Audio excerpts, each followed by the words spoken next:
शङ्करं करुणावतारं संसारसारं भुजगेन्द्रहारं सदा वसन्तं विद्यारविन्दे भवं भवानी सहितं नमामि मन्दारमाला कलितालकाये कपालमालाङ्कितसुन्दराय दिव्यम्बराय च दिगम्बराय नमः शिवाय च नमः शिवाय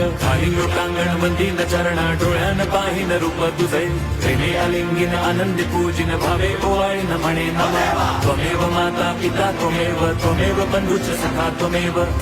विद्या द्रविणं त्वमेव सर्वं मम देवदेव कायेन वाचा मनसेन्द्रियैर्वा बुद्ध्यात्मना वा प्रकृति स्वभावात् करोमि यद्यत् सकलं परस्मै नारायणायति समर्पयामि अच्युतं केशवं राम नारायणं कृष्ण दामोदरं वासुदेवं हरिं श्रीधरं माधवं